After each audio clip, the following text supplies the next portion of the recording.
إن الحمد لله نحمده ونستعينه ونستغفره ونعوذ بالله من شرور أنفسنا ومن سيئات أعمالنا من يهده الله فلا مضل له ومن يضلل فلا هادي له وأشهد أن لا إله إلا الله وحده لا شريك له وأشهد أن محمدا عبده ورسوله يا أيها الذين آمنوا اتقوا الله حق تقاته ولا تموتن إلا وأنتم مسلمون يا أيها الناس اتقوا ربكم الذي خلقكم من نفس واحدة وخلق منها زوجها وبث منهما رجالا كثيرا ونساء واتقوا الله الذي تساءلون به والأرحام إن الله كان عليكم رقيبا يا أيها الذين آمنوا اتقوا الله وقولوا قولا سديدا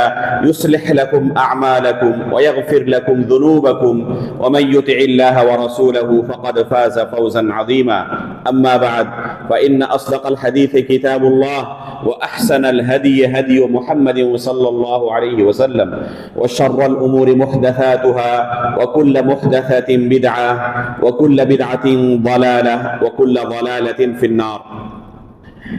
محترم و مکرم حاضرین مجلس، بزرگوں، دوستوں اور اسلامی بھائیوں، سب سے پہلے ہم اللہ رب العالمین کا شکریہ ادا کرتے ہیں کہ اللہ رب العالمین نے ہمیں شیخ الاسلام علامہ ابن تیمیہ رحمہ اللہ کی عقیدے و منہج پر ایک عظیم کتاب العقیدۃ الواسطیہ کی شرح کی اس مسجد میں توفیق عطا فرمائی، اور ایک لمبی مدت کے بعد اللہ کے فضل و کرم سے آج اس کے آخری درس تک ہم پہنچ چکے ہیں. انشاءاللہ آج کا ہمارا یہ درس اس کتاب کا آخری درس ہوگا، اور پھر اگلے درس میں ہم انشاءاللہ کسی دوسرے اہم کتاب کی شرح شروع کریں گے. شیخ الاسلام ابن تیمیہ رحمہ اللہ اس کتاب کے آخر میں فرماتے ہیں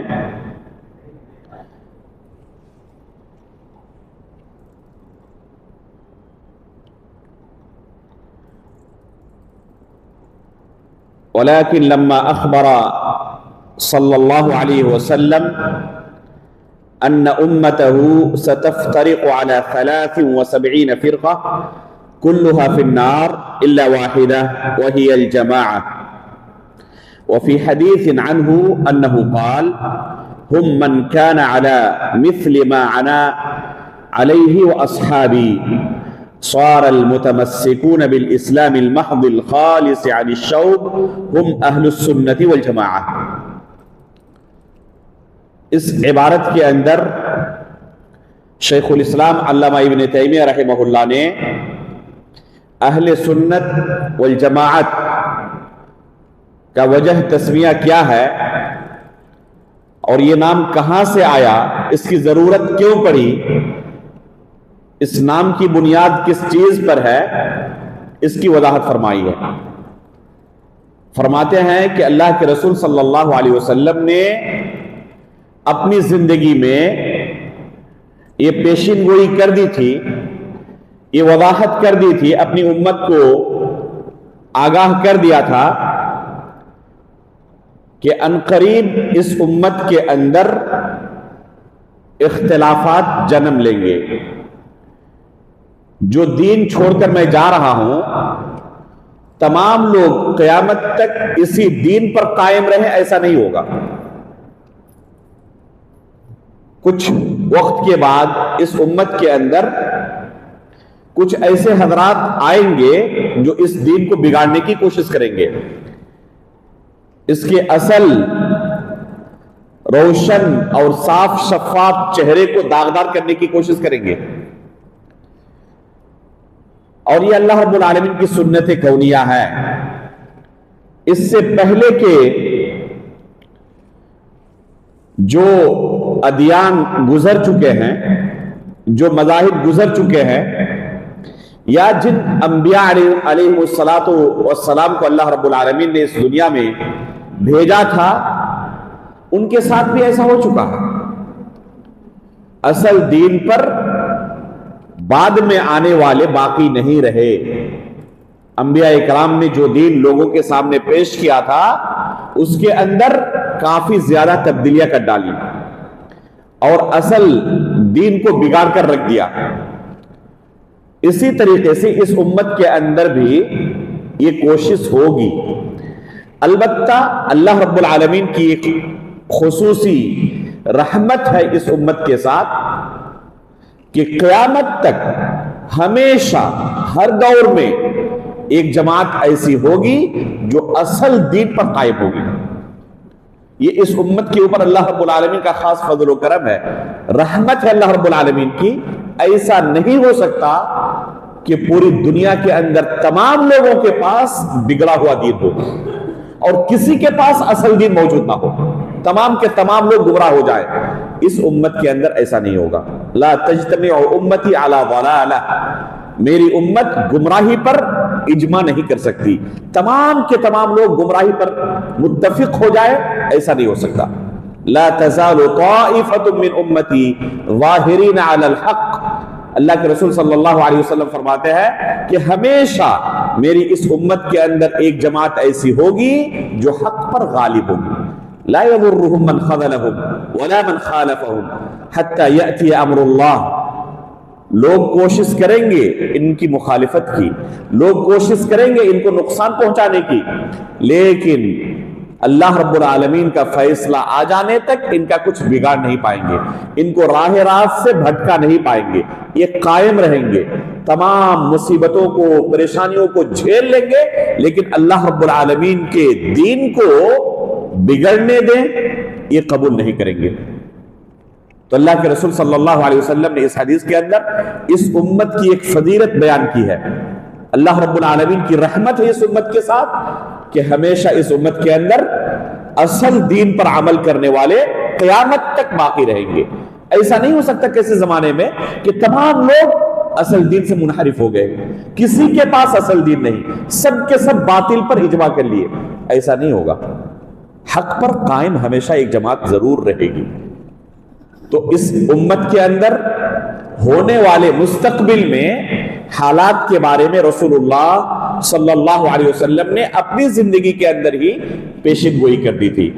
رسول اللہ صلی اللہ علیہ وسلم اپنے صحابہ اکرام کو مخاطب کرتے ہوئے فرماتے ہیں ترکتکم علی البیضاء لیلها کنہارها لا یزیغ عنها بعدی الا ہالک، میں تمہیں ایک واضح، روشن، صاف شفاف راستے پر چھوڑ کر جا رہا ہوں، لیلها کنہارها، جس کی راتیں بھی دن کی طرح ہیں۔ جس طرح دن انتہائی واضح ہوتا ہے، روشن ہوتا ہے، اجالا ہوتا ہے، اس کی راتیں بھی دن کے اجالے کی طرح ہوں گی۔ اس دین کے اندر کوئی پرپیچ نہیں ہوگا، کوئی گنجلک چیز نہیں ہوگی جو سمجھ میں نہ آئے۔ اللہ رب العالمین نے جو دین تمہیں دیا ہے یہ بالکل صاف ہے، بالکل سیدھا ہے یہ دین۔ لا یزیغ عنها بعدی الا ہالک، اس دین سے، اس راستے سے جو بالکل سیدھا ہے، بالکل واضح ہے، ادھر ادھر بھٹکنے والا صرف ہلاکت کے دہانے میں جائے گا اور اس کا انجام صرف اور صرف کیا ہوگا؟ ہلاکت ہوگی۔ اور اس ہلاکت سے مراد کیا ہے؟ رسول اللہ صلی اللہ علیہ وسلم نے ایک دوسری حدیث کے اندر بیان کیا ہے اس ہلاکت سے مراد کیا ہے۔ چنانچہ رسول اللہ صلی اللہ علیہ وسلم فرماتے ہیں افترقت الیہود علی 71 او 72 فرقہ، یہود 71 یا 72 فرقوں میں تقسیم ہو گئی تھی۔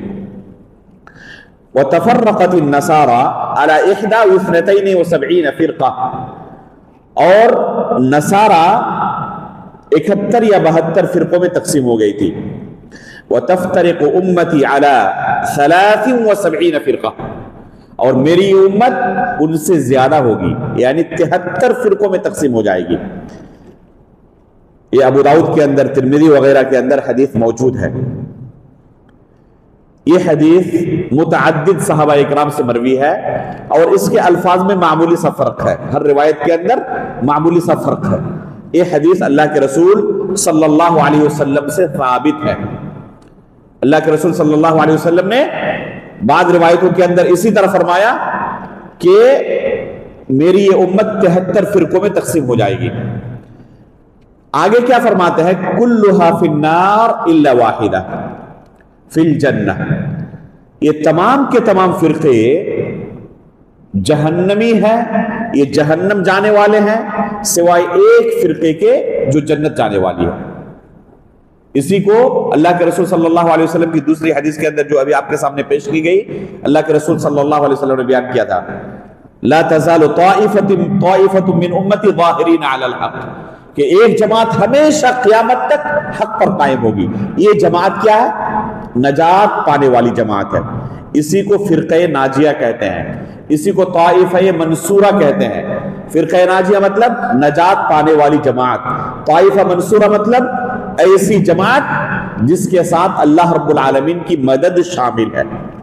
اللہ رب العالمین نے جس جماعت کی مدد کی ہے تو اسے فرقہ ناجیہ بھی کہتے ہیں، اسے فرقہ منصورہ بھی کہتے ہیں.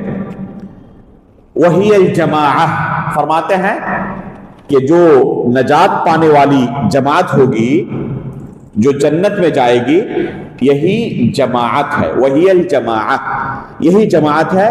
یہ روایت ابو داؤد کے اندر موجود ہے، اور جامع ترمذی کی جو روایت ہے اس کے الفاظ ہے کلہم فی النار الا واحدہ، سب کے سب جہنم جانے والے ہیں سوائے ایک جماعت کے. قالوا من ہی یا رسول اللہ، لوگوں نے پوچھا اللہ کے رسول یہ جماعت کون سی ہوگی؟ قال من کان علی مثل ما انا علیہ اليوم واصحابی، یہ جماعت ہوگی جو آج میں اور میرے صحابہ جس پر قائم ہیں، جس دین کو فالو کر رہے ہیں، جو بھی اس دین پر قائم ہوں گے یہ وہی جماعت ہوگی. تو اللہ کے رسول صلی اللہ علیہ وسلم نے اس حدیث کے اندر وصف بیان کیا ہے. کسی کا نام نہیں لیا کہ فلاں کے پیچھے چلنے والا، فلاں کے پیچھے چلنے والا، فلاں کو اپنا امام ماننے والا. اللہ کے رسول صلی اللہ علیہ وسلم نے کسی جماعت کا نام نہیں لیا، بس وصف بیان کیا. جس کے اندر بھی یہ اوصاف موجود ہے وہ فرقہ ناجیہ میں سے ہے، وہ طائفہ منصورہ میں سے ہے، وہ نجات پانے والی جماعت میں سے ہے. کیا کرنا پڑے گا اس کے لیے؟ اللہ کے رسول نے ضابطہ بیان کر دیا، وصف بیان کر دیا. ہم من کان علی مثل ما انا علیہ اليوم واصحابی، میں اور میرے صحابہ آج جس دین پر قائم ہے، جو بھی اس پر قائم ہوگا وہ نجات پا جائے گا. تو سیدھا سا وصول ہے نجات پانے کا. اللہ کے نبی اور آپ کے صحابہ جس دین پر قائم تھے اس دین کو فالو کر لیں، نجات پانے والے جماعت میں آپ کا شمار ہو جائے گا. رسول اللہ صلی اللہ علیہ وسلم کو ہم یہ عقیدہ رکھتے ہیں کہ جوامع الکلم عطا کیا گیا تھا. اللہ کے رسول صلی اللہ علیہ وسلم وحی کے ذریعے ہی کچھ بولتے تھے، اپنی طرف سے کسی چیز کا اضافہ نہیں کرتے. اور ساتھ میں یہ خصوصیت اللہ کے رسول کی ہے کہ آپ کو جوامع الکلم عطا کیا گیا تھا. جوامع الکلم کا مطلب ہے کہ الفاظ انتہائی مختصر اللہ کے رسول ادا کرتے، جس کے معانی انتہائی وسیع ہوتے، عظیم معانی کو مختصر کلمہ شامل ہوتا. جیسے ایک حدیث ہے هو الطہور ماؤہ الحل میتتہ، بس آدھے سطر کی حدیث ہے. هو الطہور ماؤہ الحل میتتہ، یعنی سمندر کا پانی پاک ہے، اس کا مردار حلال ہے. یہ حدیث کا ٹکڑا ہے. اس کی شرح میں علماء نے موٹی موٹی جلدیں لکھی ہیں. ہمارے ایک استاد تھے، ہمیں پڑھایا جامعہ اسلامیہ مدینہ طیبہ کے اندر. کورونا کے زمانے میں ان کی وفات ہوئی، اللہ تعالیٰ ان کو غریق رحمت کرے. شیخ سعود الجربوعی رحمہ اللہ، انہوں نے پی ایچ ڈی کے مرحلے میں ہمیں پڑھایا تھا. انتہائی متقن اپنے فن کے اندر، اور اپنی زندگی انہوں نے صحابہ اکرام کی سیرت کی خدمت میں گزار دی. اور ان کی کتاب جو ہے صحابہ اکرام کے فضائل کے بارے میں کئی جلدوں میں چھپی ہوئی ہے. تو استاد محترم نے صرف اس ایک حدیث کی شرح میں، جو صرف آدھے سطر کی ہے، وہ طہور ماؤہ الحل میتتہ، اس کی شرح میں موٹی ایک جلد لکھی ہے. اس حدیث کا معنی و مفہوم کیا ہے؟ غور کریں کہ اس موٹی جلد کے اندر جو کچھ ہے اللہ کے رسول نے ایک چھوٹے سے کلمے کے اندر بیان کر دیا ہے۔ یہ اللہ کے رسول کی خصوصیت ہے جو آپ کو عطا کی گئی تھی، دوسروں کے پاس یہ خصوصیت نہیں ہے۔ اللہ رب العالمین کا اللہ کے رسول پر خصوصی فضل و کرم ہے۔ اللہ کے رسول صلی اللہ علیہ وسلم نے ایک حدیث کے اندر بیان کیا اپنے بعض خصوصیات کو جو دوسرے انبیاء اکرام کو عطا نہیں کیا گیا تھا اور اللہ کے رسول کو عطا کیا گیا۔ ان میں سے ایک چیز اللہ کے رسول نے کیا بیان کی؟ اعطیت جوامع الکلم، کہ مجھے اللہ رب العالمین کی طرف سے جوامع الکلم عطا کیا گیا۔ ایک ایک لفظ اللہ کے رسول کی زبان سے جو نکلتا تھا وہ لغو نہیں تھا، بلا معنی نہیں تھا، ایسے ہی بیان کر رہے ہوں اس کے پیچھے کوئی مقصد نہ ہو، ایسا نہیں تھا۔ ایک ایک لفظ اللہ کے رسول کی زبان سے نکلا ہوا انتہائی عظیم معانی لیے ہوئے ہے۔ یہاں غور کریں، اللہ کے رسول صلی اللہ علیہ وسلم نے اس فرقہ ناجیہ کی صفت بیان کرتے ہوئے یہ نہیں کہا کہ آج میں جس دین پر قائم ہوں، جو بھی اس پر قائم ہوں گے وہ نجات پا جائیں گے۔ صرف اپنے بارے میں نہیں کہا، ما انا علیہ کہنے کے بعد وہ اصحابی کا لفظ اللہ کے رسول نے اضافہ فرمایا ہے، میں اور میرے صحابہ۔ وہ اصحابی کا اضافہ اللہ کے رسول نے کیا ہے، اور یہی چیز آپ قرآن کے اندر پائیں گے اللہ رب العالمین کے کلام میں۔ وَمَن يُشَاقِقِ الرَّسُولَ مِن بَعْدِ مَا تَبَيَّنَ لَهُ الْهُدَى وَيَتَّبِعْ غَيْرَ سَبِيلِ الْمُؤْمِنِينَ نُوَلِّهِ مَا تَوَلَّى وَنُصْلِهِ جَهَنَّمَ وَسَاءَتْ مَصِيرًا۔ اللہ رب العالمین نے قرآن کریم کے اندر اسی چیز کا اضافہ کیا جو رسول اللہ صلی اللہ علیہ وسلم نے اپنی حدیث کے اندر کیا۔ کیا فرمایا اللہ تعالیٰ نے؟ جو رسول کی مخالفت کرے ہدایت واضح ہو جانے کے بعد، صرف اسی پر بس نہیں کیا کہ اللہ کے رسول کی مخالفت کرے گا تو جہنم رسید ہوگا، آگے اللہ تعالیٰ نے اضافہ فرمایا وَيَتَّبِعْ غَيْرَ سَبِيلِ الْمُؤْمِنِينَ، اور مؤمنوں کے راستے کی اتباع نہ کرے تو کیا انجام ہوگا؟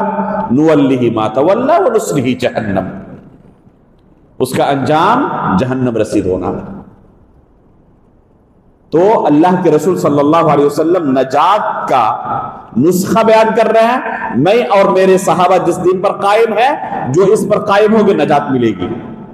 اللہ رب العالمین قرآن کریم کے اندر جہنم جانے کے اسباب بیان کر رہے ہیں، اللہ کے رسول کی مخالفت اور مؤمنوں کے راستے کی اتباع نہ کرنا۔ کون ہے مؤمنین جن کے راستے کی اتباع نہ کرنے کی وجہ سے جہنم کو وعید سنائی گئی؟ سب سے پہلے اس میں صحابہ اکرام داخل ہوتے ہیں۔ فَإِنْ آمَنُوا بِمِثْلِ مَا آمَنْتُمْ بِهِ فَقَدِ اهْتَدَوْا۔ اللہ تعالیٰ نے یہ معیار قرار دیا ہے، ایک میزان اللہ رب العالمین نے بنایا۔ فَإِنْ آمَنُوا بِمِثْلِ مَا آمَنْتُمْ بِهِ، کہ اگر تم جس طرح ایمان لائے ہو وہ لوگ بھی اسی طرح ایمان لائے تو ہدایت پائیں گے۔ تو صحابہ اکرام کا جو ایمان تھا اسے اللہ رب العالمین نے میزان قرار دیا ہے، دوسروں کے ایمان کو تولا جائے گا صحابہ اکرام کے ایمان کے ساتھ، اگر اسی طرح کا نکلا اللہ رب العالمین کے ہاں قابل قبول، اس طرح کا نہ نکلا، صحابہ اکرام کو اللہ کے رسول نے جو دین سکھایا تھا، صحابہ اکرام جس دین پر قائم تھے اس دین پر اگر کوئی قائم ہوگا اللہ رب العالمین کے پاس یہ دین قابل قبول ہے، اور انہوں نے وہ دین اختیار نہیں کیا، اس کے اندر کچھ تبدیلی کر دی، اسے بگاڑ دیا، تو بگڑا ہوا دین اللہ رب العالمین کے پاس قابل قبول نہیں ہوگا۔ یہ معیار اللہ رب العالمین نے قرآن کریم کے اندر بیان کیا ہے۔ سورہ توبہ کے اندر اللہ تعالیٰ نے کیا فرمایا؟ وَالسَّابِقُونَ الْأَوَّلُونَ مِنَ الْمُهَاجِرِينَ وَالْأَنصَارِ، اس میں کوئی قید نہیں، بس مہاجرین اور انصار میں سے ہونا کافی ہے۔ صحابہ اکرام کی دو جماعت تھی، یا تو وہ مہاجرین میں سے تھے یا انصار میں سے تھے، دوسرے لفظوں میں صرف صحابی رسول ہو جانا جنت جانے کے لیے کافی ہے۔ والسابقون الاولون من المہاجرین والانصار، یہاں پر کوئی قید نہیں، لیکن ان کے بعد جو لوگ آئیں گے دنیا میں قیامت تک ان کے لیے قید لگا دی۔ والذین اتبعوہم بإحسان، احسان کے ساتھ جو ان کی اتباع کریں گے، بعد میں جتنے لوگ آئیں گے اگر ان صحابہ اکرام کی اتباع کرتے ہیں تب پھر ان کے لیے بڑی فضیلت ہے۔ کیا ہے؟ والذین اتبعوہم بإحسان رضی اللہ عنہم ورضوا عنہ، وَأَعَدَّ لَهُمْ جَنَّاتٍ تَجْرِي تَحْتَهَا الْأَنْهَارُ، اللہ تعالیٰ ان سے راضی ہوں گے، ان کو راضی کریں گے، ان کے لیے اللہ نے جنت تیار کر رکھی ہے جس کے نیچے نہریں جاری ہوں گی۔ یہ فضیلت ہے ان کے لیے جو صحابہ اکرام میں سے ہیں یا ان کے نقش قدم پر چلنے والے ہیں، احسان کے ساتھ ان کی اتباع کرنے والے ہیں۔ تو ان تمام آیات کے اندر اور اس حدیث کے اندر ایک واضح ہمیں فارمولہ مل رہا ہے نجات کا۔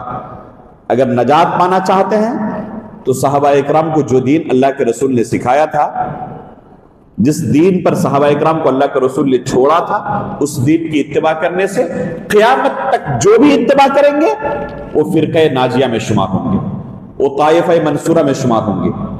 تو خود اللہ کے رسول صلی اللہ علیہ وسلم نے، شیخ الاسلام نے جو یہاں پر حدیث بیان کی ہے کہ کیوں انہیں اہل سنت والجماعت کہا جاتا ہے، کیونکہ اللہ کے رسول نے اس حدیث کے اندر جو ابو داؤد کی روایت ہے ان کا وصف کیا بیان کیا؟ وَهِيَ الْجَمَاعَةِ، ان کا وصف بیان کیا جو نجات پانے والی جماعت ہے، جن کے بارے میں کہا إِلَّا وَاحِدَةٌ فِي الْجَنَّةِ وَهِيَ الْجَمَاعَةِ، بس ایک جماعت ہوگی جو جنت میں جائے گی، اور یہ کون سی جماعت ہے؟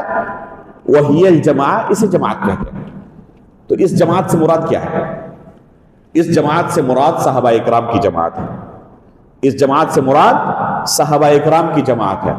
لہذا یہ جماعت اصل جماعت ہے، یہ پہلی جماعت ہے اس امت کے اندر، صحابہ اکرام کی جماعت، اور یہاں سے لوگ کٹتے گئے ہیں۔ صحابہ اکرام کو اللہ کے رسول نے ایک جماعت کے ساتھ چھوڑا، یہ جماعت کی شکل میں تھے، الگ الگ فرقوں میں بٹے ہوئے نہیں تھے، تمام کے تمام صحابہ ایک جماعت کی شکل میں تھے، سب کا دین ایک، سب کا عقیدہ ایک، کوئی ان کے درمیان الگ گروہ بندی نہیں تھی، جماعتوں میں الگ الگ، ٹولیوں میں الگ الگ بٹے ہوئے نہیں تھے، سب کے ساتھ اکٹھے تھے۔ اب یہاں سے کچھ لوگ کٹتے گئے، کسی نے سنت رسول کا انکار کیا، اور یہ امت کے اندر پیدا ہونے والے سب سے اولین فتنوں میں سے تھا۔ سب سے پہلا جو فتنہ امت کے اندر داخل ہوا ہے، آپ کہہ سکتے ہیں عمومی طور پر یہ سنت کے انکار کا فتنہ ہے، اللہ کے رسول صلی اللہ علیہ وسلم کی طرف جھوٹی حدیثوں کی نسبت کا فتنہ۔ جب اس امت کے اندر فتنے داخل ہوئے، عثمان غنی رضی اللہ تعالیٰ عنہ کو قتل کر ڈالا ظالموں نے، تو اپنے موقف کی تائید کے لیے ایک بہت بڑا جرم کیا کیا؟ جھوٹی حدیثیں اللہ کے رسول کی طرف منسوب کرنے لگے، اپنے موقف کی تائید کے لیے کہ ہمیں برحق ہے، اور اس کے لیے کیا کیا؟ جھوٹی حدیثیں اپنی طرف سے گڑھی اور اللہ کے رسول صلی اللہ علیہ وسلم کی طرف نسبت کرنا شروع کر دی۔ یہ سب سے بڑا فتنہ تھا جو سب سے پہلے ظاہر ہوا ہے، اور یہ ایسا فتنہ ہے کہ جتنے بھی گمراہ فرقے ہیں نا، جیسے کہ اللہ کے رسول صلی اللہ علیہ وسلم نے اس حدیث میں کیا فرمایا کہ 72 دوسری جماعتوں میں اور ہماری اس امت کے اندر 73 ہوں گے، ان تمام 73 فرقوں کے اندر، جن میں سے 72 جہنمی ہیں، ان تمام 72 کے اندر آپ کیا پائیں گے؟ یہ وصف پائیں گے آپ، سنت کی تعظیم نہیں ہے، سنت کا انکار ہے، استخفاف ہے، شکوک و شبہات ہے۔ اس لیے جب رسول اللہ صلی اللہ علیہ وسلم نے کہا تھا کہ فَإِنَّهُ مَنْ يَعِشْ مِنْكُمْ بَعْدِي فَسَيَرَى اخْتِلَافًا كَثِيرًا، جو میرے بعد زندہ رہیں گے وہ بے شمار اختلافات دیکھیں گے۔ کیا کہا اس کا حل؟ نجات کیسے ملے گی؟ فَعَلَيْكُمْ بِسُنَّتِي، اس وقت میری سنت کو لازم پکڑنا۔ کیا مراد؟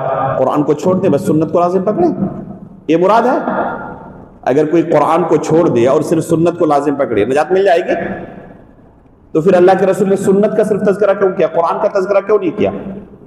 اس میں واضح طور پر اللہ کے رسول صلی اللہ علیہ وسلم اشارہ کر رہے ہیں کہ جو اصل اختلاف ہوگا، جس بنا پر دو گروہ میں لوگ بٹیں گے، ایک گروہ ہوگا سنت کے ساتھ اور دوسرا گروہ سنت کا انکار کرنے والا۔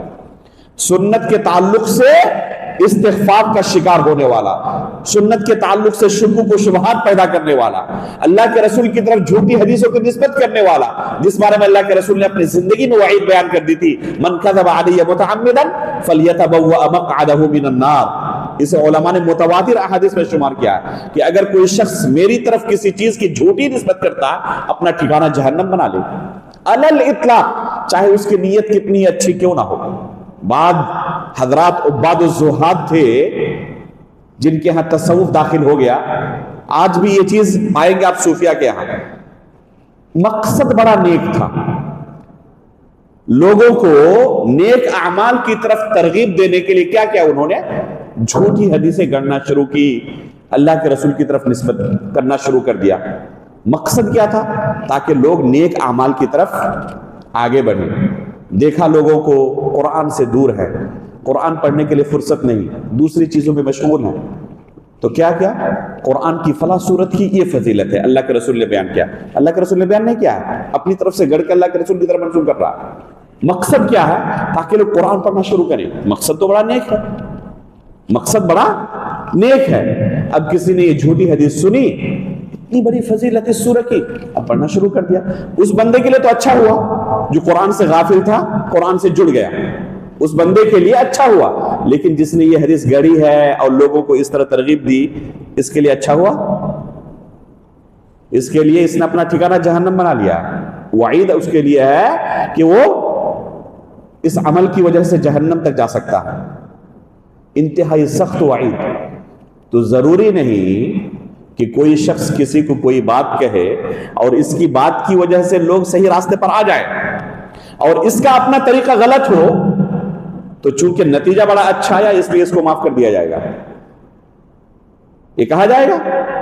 بعض دعات جب ان کی گمراہی کو بیان کیا جاتا ہے تو لوگ کہتے ہیں کہ دیکھیں رزلٹ کتنا اچھا آیا، ماشاءاللہ اتنے لوگ کافر تھے پھر مسلمان ہو گئے، تو مسلمان ہونا خراب کام ہے کیا؟ کوئی غلط کام ہے؟ اس میں کوئی غلطی نہیں ہے، یہ بہت اچھا ہے ان لوگوں کے لیے جو کفر کی تاریکی سے اسلام کی روشنی کی طرف آئے، ان کے لیے تو بڑا اچھا ہوا، لیکن جنہوں نے یہ غلط انداز میں دعوت پیش کی ہے ان کے لیے وبال جان بن جائے گا۔ جیسے جن لوگوں نے اللہ کے رسول کی طرف جھوٹی حدیثوں کی نسبت کی لوگوں کو صحیح راستے پر لانے کے لیے، لوگ تو صحیح راستے پر آئے، ان کے لیے اچھا ہوا، لیکن یہ پھنسیں گے اللہ رب العالمین کے ہاں۔ شیخ الاسلام علامہ ابن تیمیہ رحمہ اللہ نے تفصیل کے ساتھ اس مسئلے کو سمجھایا ہے اور کہا ہے بدعاتیوں کی دعوت کے بارے میں کہ بہت سارے بدعاتی حضرات دعوت کے میدان میں اترتے ہیں اور وہ دعوت دیتے ہیں، اور ان کی دعوت سے بہت سارے لوگ اسلام بھی قبول کر لیتے ہیں۔ ان کے لیے تو بڑا اچھا ہوتا ہے جو اسلام قبول کر لیتے ہیں، ان کی آخرت کے لیے بڑا اچھا ہوتا ہے، لیکن یہ غلط دعوت پیش کرنے کی وجہ سے اللہ تعالیٰ کے پاس پکڑے جائیں گے۔ تو اس وجہ سے ان دعات کے غلط منہج پر خاموشی اختیار نہیں کی جا سکتی، کیونکہ اصل چیز یہ ہے کہ اللہ رب العالمین کی جو شریعت ہے وہ شریعت لوگوں کے سامنے بیان کی جائے۔ اب اسے لوگ قبول کرتے ہیں نہیں کرتے ہیں اس بارے میں ٹینشن لینے کی ضرورت نہیں، غلط طریقے سے لوگ قبول کر لیں اور صحیح طریقے سے دعوت دینے پر نہ کریں تو کیا ہم غلط طریقہ اختیار کر سکتے ہیں؟ نہیں کر سکتے، گرچہ اپنی آنکھوں کے سامنے دیکھیں کہ غلط طریقے سے لوگوں نے قبول کر لیا، صحیح طریقے سے نہیں کرتے۔ ایک مثال دوں، میرے ایک ساتھی نے سنایا مسجد نبوی کا، بعض سلفی احباب نے ہمارے ہی ملک کے زائرین کو سمجھایا نماز کا طریقہ یہ درست ہے، اللہ کے رسول صلی اللہ علیہ وسلم کی سنت ہے، رفع الیدین کرنا، سورہ فاتحہ پڑھنا، ان تمام مسائل کے بارے میں بتایا۔ ان لوگوں نے رد کر دیا، قبول نہیں کیا۔ نماز ہوئی، پرانے طریقے پر نماز پڑھا جس طرح پڑھتے آئے تھے۔ نماز کے بعد انہی کا ایک معلم ان کے درمیان کھڑا ہوا اور کہا کہ نماز کے بعد مجھے یقین ہو گیا ہے کہ رفع الیدین کرنا بھی سنت ہے، بلکہ وہی صحیح ہے۔ وجہ کیا ہے؟ ابھی ہم نے دیکھا لوگ رفع الیدین کر رہے تھے بہت سارے، اور یہاں پر اللہ کے رسول موجود ہیں، کسی کو نہیں روکا اللہ کے رسول نے۔ اگر یہ غلط ہوتا تو اللہ کے رسول تو روک دیتے، یہاں تو مجال نہیں تھا، فوراً سب کے سب مان گئے کہ آپ کی بات صحیح ہے۔ حدیث رسول پیش کیا گیا نہیں مانے، رفع الیدین کو قبول نہیں کیا، ایک غلط عقیدے کا سہارا لے کر ایک دوسرے بندے نے ان تمام کو کیا کر دیا؟ مطمئن کر دیا۔ اب اپنی آنکھوں سے کوئی اس منظر کو دیکھے اور آئندہ ان لوگوں کو سمجھانے کا یہی طریقہ اپنانے لگے، درست ہوگا؟ جائز نہیں ہوگا کہ آپ ان کے درمیان غلط عقیدے کے ذریعے ان کی اصلاح کریں، غلط عقیدہ پھیلا کر۔ آپ کا کام ہے آپ سنت طریقے سے جو اللہ کے رسول صلی اللہ علیہ وسلم نے دین پیش کیا تھا اس طریقے سے لوگوں کو سمجھائیں، چاہے وہ قبول کریں یا نہ کریں، اس سے کوئی فرق نہیں پڑتا۔ ہم اس وجہ سے کہ لوگ قبول کر لے اللہ رب العالمین کے دین کو بگاڑ نہیں سکتے۔ صحیح دین لوگوں کو پیش کرنا ضروری ہے، قبول کرنا نہ کرنا یہ بات کی بات ہے۔ کتنے انبیاء قیامت کے دن آئیں گے اور ان پر ایمان لانے والے 2 لوگ ہوں گے، 1 لوگ ہوں گے، اور ایسے بھی ہوں گے جن پر کسی ایک نے بھی ایمان نہیں لایا، یہ اللہ کے نبی ہیں۔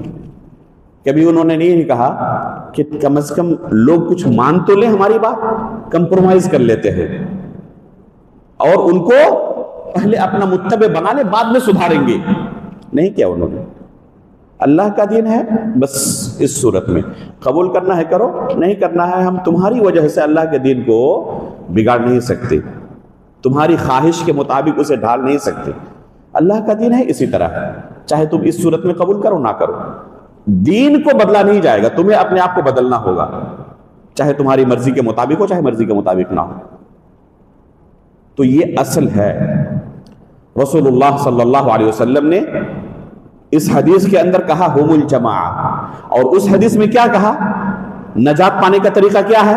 فعلیکم بسنتی، کہ سنت کو لازم پکڑو گے تو نجات پا جاؤ گے، اور جو نجات پا جائیں گے ان کے بارے میں یہاں پہ کیا کہا؟ الا واحدۃ وہی الجماعہ۔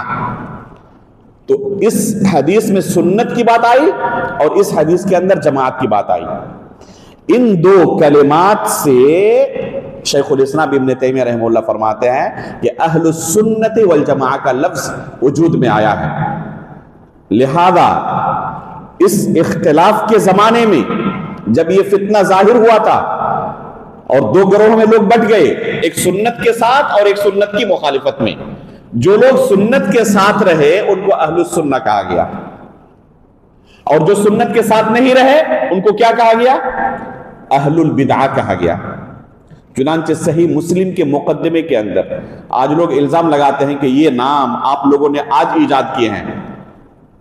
سن لیں جو لوگ جن کے ذہن میں شبہ ہے، صحیح مسلم کے مقدمے میں امام ابن سیرین رحمہ اللہ، جن کی وفات ہی 110 ہجری میں ہو گئی ہے، 110 ہجری میں دنیا سے رخصت ہی ہو گئے تھے، اس کے بعد وہ دنیا میں تھے ہی نہیں، اس کا مطلب کہ آخری دن بھی کہا ہو تب بھی 110 ہجری میں کہا ہوگا، حالانکہ تمام علماء کا اجماع ہے کہ ان کا یہ قول عثمان غنی رضی اللہ تعالیٰ عنہ کی وفات کے وقت کا ہے۔ کیا قول ہے؟ عثمان غنی رضی اللہ عنہ کی وفات کب ہوئی ہے؟ سن 35 ہجری میں، اور اس کے بعد علی بن ابی طالب رضی اللہ تعالیٰ عنہ خلیفہ بنائے گئے۔ بے شمار صحابہ اکرام اس وقت اس دنیا میں موجود تھے۔ صحیح مسلم کے مقدمے میں ابن سیرین رحمہ اللہ کا ایک قول موجود ہے، فرماتے ہیں لم يكونوا يسألون عن الاسناد فلما وقعت الفتنة قالوا سموا لنا رجالكم فينظر الى اهل السنة فيؤخذ حديثهم وينظر الى اهل البدعة فلا يؤخذ حديثهم۔ اہل سنت اور اہل بدعت کی اصطلاح عثمان غنی رضی اللہ تعالیٰ عنہ کی وفات کے بعد جب بے شمار صحابہ اکرام اس دنیا میں موجود تھے، اسی وقت یہ تفریق شروع ہو چکی تھی کہ یہ اہل سنت میں سے ہے، یہ اہل بدعت میں سے ہے۔ کہتے ہیں کہ اس زمانے میں اس سے پہلے یعنی فتنے کے ظاہر ہونے سے پہلے جب سب کے سب ایک دین پر قائم تھے، اہل سنت اہل بدعت کی کوئی تفریق نہیں، کوئی دین کی بات بیان کرتا لوگ فوراً قبول کر لیتے، یہ نہیں پوچھتے آپ کے استاد کون ہیں، کن سے آپ نے یہ سنا، یہ سوال نہیں ہوتا تھا جب تک سب کے سب ایک دین پر اصل دین پر موجود تھے۔ لم يكونوا يسألون عن الاسناد فلما وقعت الفتنہ، لیکن جیسے ہی فتنے داخل ہوئے اس امت کے اندر، اصل دین کو بگاڑنے والے اس دنیا میں آ گئے، ظاہر ہو گئے یہ فتنہ پرور، یہ بدعتی حضرات، قالوا سموا لنا رجالکم، تو اب لوگ اپنے دین کو لے کر الرٹ ہو گئے، سامنے والے کو جانتے نہیں۔ پوچھا کن سے سنی آپ نے یہ بات؟ آپ کے استاد ہیں کون؟ کوئی صحابی ہیں یا غیر صحابی ہیں؟ اگر غیر صحابی ہیں، صحابہ اکرام کے نقش قدم پر چلنے والے یا ان کی مخالفت کرنے والے، فَيُنظَرْ إِلَىٰ أَهْلِ السُّنَّةِ، ان کے الفاظ دیکھیں، فَيُنظَرْ إِلَىٰ أَهْلِ السُّنَّةِ فَيُؤْخَذُ حَدِيثُهُ، دیکھا جاتا کہ اہل سنت میں سے ہے تو پھر ان کی حدیث قبول کر لی جاتی، وَيُنظَرْ إِلَىٰ أَهْلِ الْبِدْعَةِ فَلَا يُؤْخَذُ حَدِيثُهُم، اور دیکھا جاتا کہ اگر اہل بدعت میں سے ہے تو نہیں بھائی، ہم آپ کی بات قبول نہیں کر سکتے، ان کی حدیث رد کر دی جاتی۔ تو یہ تفریق اسی وقت شروع ہو چکی تھی، اہل سنت کے درمیان اور اہل بدعت کے درمیان تمیز۔ تو اہل سنت کن کو کہا جاتا؟ جو سنت کی اتباع کرنے والے ہوتے۔ جو سنت کی اتباع کرنے والے نہیں، ان کو کیا کہا جاتا؟ اہل بدعت کہا جاتا۔ چنانچہ اس زمانے میں جو کتابیں ظاہر ہوئی، اس کے بعد بہت سارے علماء نے جرح و تعدیل پر کام کرنا شروع کیا۔ کبار محدثین اس دنیا میں آئے جو اسی زمانے میں روات کے تعلق سے کہ فلاں شخص مأمون نہیں ہے، دین کی حفاظت اللہ تعالیٰ نے ان کے ذریعے کیسے کی درا دیکھیں۔ یہ انتہائی نازک مرحلہ تھا۔ اگر ہمارے ان اسلاف نے دین کی یہ حفاظت نہ کی ہوتی تو آج ہم تک یہ صحیح دن نہیں پہنچتا۔ یہ ان کی قربانیوں کا نتیجہ تھا کہ صرف اور صرف دین کی حفاظت کرنی ہے، اور اس کے لیے تمام چیزوں کو قربان کیا جا سکتا ہے، دین کو قربان نہیں کر سکتے ہم۔ چاہے کوئی اپنا لخت جگر ہو، اپنے والد ہو، اپنا دینی بھائی ہو، اپنا نسبی بھائی ہو، ایک ماں کے پیٹ سے پیدا ہوئے دو بھائی ہو، چاہے اپنا جگری دوست ہو، اگر صحیح دین کی لوگوں کو تعلیم دیتا، تعریف کرتے کہ ان سے دین لو، ان سے دین سیکھو، اور غلط دین لوگوں کو سکھانا چاہے کسی بھی وجہ سے ہو، یہاں تک کہ بہت سارے لوگ کیا ہوتے ہیں، قوت حافظہ کے کمزور ہوتے ہیں، ایک حدیث اللہ کے رسول کی سنی لیکن صحیح طریقے سے یاد نہیں کر سکے، جب بیان کرنا چاہتے ہیں تو بیان کچھ کرتے ہیں، سنتے کچھ ہیں، بیان کچھ کرتے ہیں، نیت کے اندر کوئی فطور نہیں ہے، لیکن قوت حافظہ اس لائق نہیں کہ ان کے قوت حافظہ پر بھروسہ کیا جا سکے۔ اگر کہتے کہ ان کا تو اپنا کوئی قصور نہیں ہے، کوشش تو کر رہے ہیں نا، معاف کر دیے نہیں۔ دین کی حفاظت کا معاملہ ہے، گرچہ وہ متقی ہیں، گرچہ نیت بھی اچھی ہے، لیکن ان کی قوت حافظہ پر اگر بھروسہ کر لیا اور ان کا قوت حافظہ مضبوط نہیں ہے، لوگوں کو اللہ کے رسول کی بات سنائیں تو ڈر ہے کہ صحیح طریقے سے نہیں سنا سکیں گے، اور کوئی غلطی ہو جائے گی اور آگے لوگ اسی کو دین اور شریعت سمجھ لیں گے، تو اس طریقے سے شریعت کی حفاظت نہیں ہو پائے گی۔ ان لوگوں پر بھی کلام کیا کہ نہیں، ان سے بھی حدیث لینے سے بچیں۔ جب یقین ہو جائے مختلف قرائن سے کہ انہوں نے جو کچھ بیان کیا ہے کوئی غلطی نہیں ہوئی ہے، بالکل وہی بیان کیا جو اللہ کے رسول صلی اللہ علیہ وسلم نے بیان کیا تھا، تب قبول ہوگا۔ اور اس بنا پر ہمارے ان اسلاف نے، محدثین کرام نے ایسے اصول و ضوابط متعین کیے جن اصول و ضوابط کی روشنی میں صرف مکمل حدیث نہیں، مکمل حدیث میں سے ایک لفظ بھی اگر کوئی بدلنے کی کوشش کرے پکڑا جائے گا، بلکہ زبر زیر بھی بدلنا چاہے تو اتنے پختہ اصول و ضوابط ہمارے محدثین کرام نے تیار کیے کہ زبر زیر بدلنے والا بھی پکڑا جائے گا۔ ممکن نہیں کہ کوئی حدیث رسول کے اندر کوئی تبدیلی کرنا چاہے اور وہ کامیاب ہو جائے، محدثین کرام اس پر خاموش رہ جائیں گے، ہو نہیں سکتا۔ ایسے اصول و ضوابط متعین کیے ہیں، اور اللہ کے فضل سے اس زمانے سے لے کر آج تک ہر زمانے میں محدثین کرام کی ایک جماعت رہی ہے جو حدیث رسول کی خدمت میں اور دین کی خدمت میں لگی ہوئی ہے۔ کوئی بھی اس دین کو بگاڑنے کی کوشش کرے، ایسے پہ سالار کی طرح کھڑے ہو جاتے ہیں، اور ایک لفظ بھی اس دین کے اندر جو دین نہیں تھا داخل نہیں ہونے دیتے، اور جو دین تھا اس سے باہر نہیں نکلنے دیتے۔ تو اس طریقے سے اللہ رب العالمین نے اپنے دین کی حفاظت کی ہے اس امت کے علماء کے ذریعے۔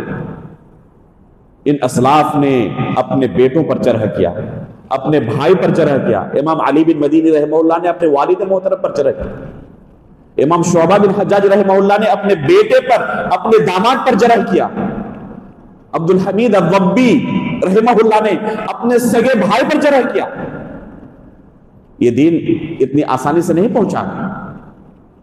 اپنے قریبی رشتہ داروں کی بھی کوئی پرواہ نہیں کی. دین اس سے اعلیٰ ہے. اس کی حفاظت کے لیے ضرورت پڑے تو اپنے بھائی پر بھی جرح کرنے سے پیچھے نہیں ہٹائی لوگوں نے. اور اس طریقے سے یہ دین صاف شفاف شکل میں ہم تک پہنچا ہے. تو اہل السنت والجماعہ ان کو کیوں کہا گیا؟ کیونکہ یہ سنت کی اتباع کرنے والے ہیں اور صحابہ اکرام کی جماعت کے ساتھ رہنے والے ہیں. الگ الگ گروہوں میں بٹنے والے نہیں ہیں. جس طرح صحابہ اکرام کو اللہ کے رسول نے چھوڑا تھا، جس دین پر اسی دین کو فالو کرنے والے ہیں. قیامت تک جو اس دین کو فالو کریں گے وہ اہل الجماعہ ہوں گے. قیامت تک جو دین کو فالو کریں گے وہ اہل السنہ ہوں گے. تو ان دو حدیثوں سے جو سب سے اہم وصف تھا اس وصف کو لیا گیا اور یہ لقب بنا اہل السنت والجماعہ. تو یہ کوئی نیا لقب نہیں ہے، ہمارے اسلاف نے اس لقب کو استعمال کیا. جیسے کہ ہم نے کہا ابھی ابن سیرین رحمہ اللہ کا قول ہے، جو اس دنیا سے سن 110 ہجری کے اندر ہی رخصت ہو چکے تھے، اور ان کے قول کے اندر صحیح سند سے صحیح مسلم کے مقدمے میں حدیث موجود ہے کہ اہل السنہ اور اہل بدعت کی تفریق کرتے تھے. ہمارے ان اسلاف نے، آپ دیکھیں اس دوسری، تیسری، چوتھی صدی ہجری کے اندر جو علماء گزرے ہیں اور جرح و تعدیل کی جو کتابیں انہوں نے تصنیف کی ہے، ان کتابوں کے اندر بے شمار روات پر انہوں نے جرح کی ہے اور کہا ہے کہ اس کے اندر فکر خارجی موجود تھی، اس کے اندر یہ رافضی تھا، یہ شیعی تھا، یہ مرجی تھا، یہ جہمی تھا. اس طرح کی جرح انہوں نے کی ہے. تو اس طرح کی جرح جب آئی ہے اس زمانے کی کتابوں میں، ایک اس بات کی دلیل ہے کہ اہل سنت اور اہل بدعت کے درمیان واضح طور پر فرق اسی زمانے میں شروع ہو گیا تھا.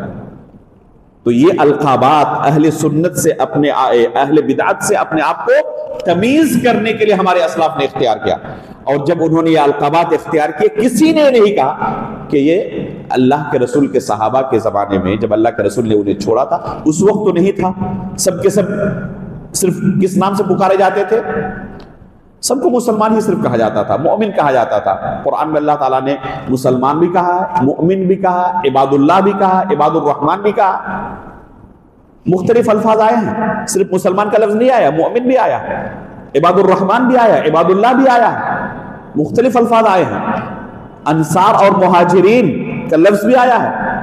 یہ دو الگ جماعتیں ہیں لیکن دونوں کا عقیدہ ایک، دونوں کا دین ایک.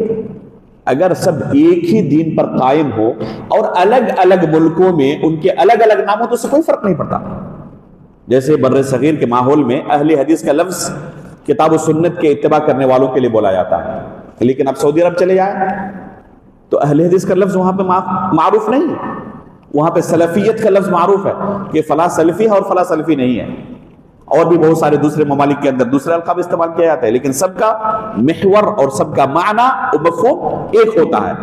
معنی کیا ہوتا ہے کہ اللہ کے رسول صلی اللہ علیہ وسلم کے صحابہ جس دین پر قائم تھے یہ اس دین کی اتباع کرنے والے ہیں، کتاب و سنت کی سلف صالحین کے فہم کے مطابق اتباع کرنے والے ہیں.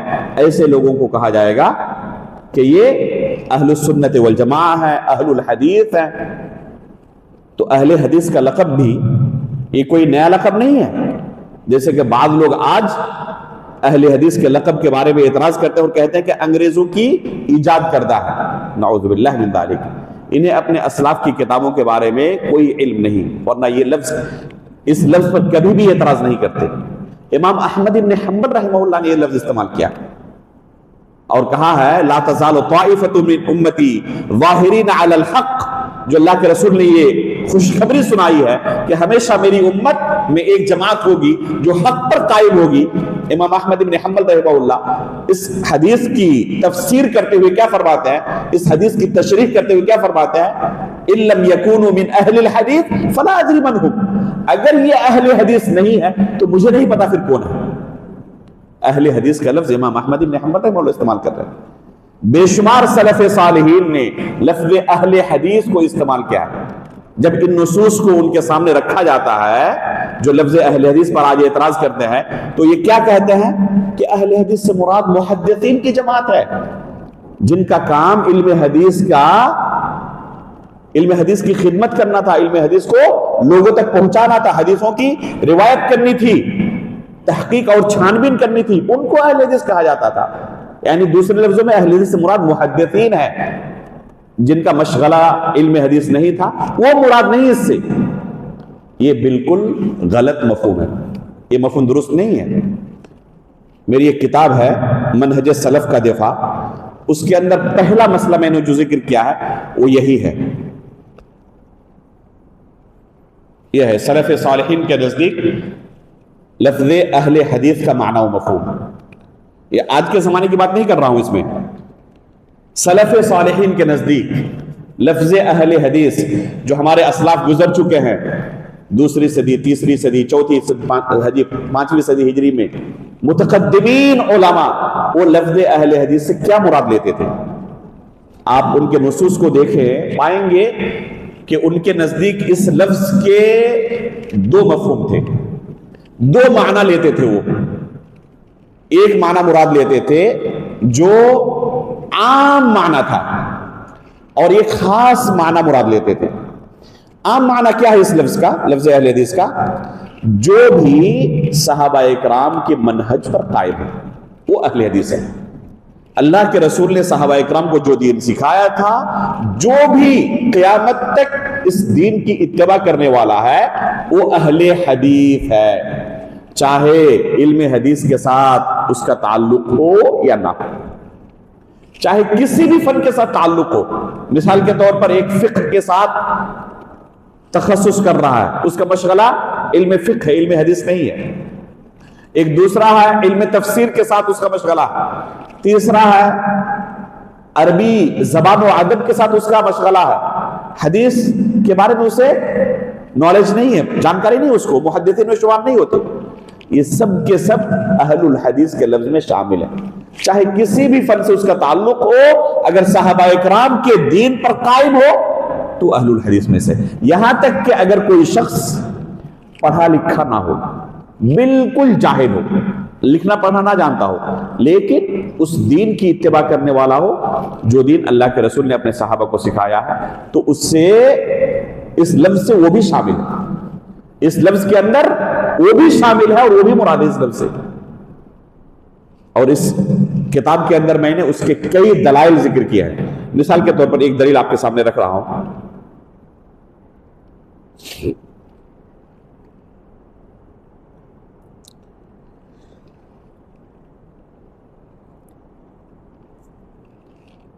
دیکھیں، ایک قول ہے ابو بکر احمد ابن عبد الرحمن النصفی رحمہ اللہ کا. یہ قول آپ کو مل جائے گا خطیب بغدادی رحمہ اللہ کی کتاب شرف و اصحاب الحدیث کے اندر. شرف و اصحاب الحدیث یہ کتاب کا ہی نام ہے. اصحاب الحدیث وہ کتاب کا عنوان قائم کر رہے ہیں. خطیب بغدادی کو وفات کب ہوئی ہے؟ 456 ہجری، 5ویں صدی کے یہ عالم ہیں. امام بخاری رحمہ اللہ سے 200 سال بعد ان کی وفات ہوئی ہے. امام بخاری کی وفات 256 اور ان کی 456 ہجری میں. اس کتاب کے اندر ابو بکر احمد بن عبد الرحمن النصفی رحمہ اللہ کا قول نقل کر رہے ہیں. کہتے ہیں کان مشایخنا یسمون ابا بکر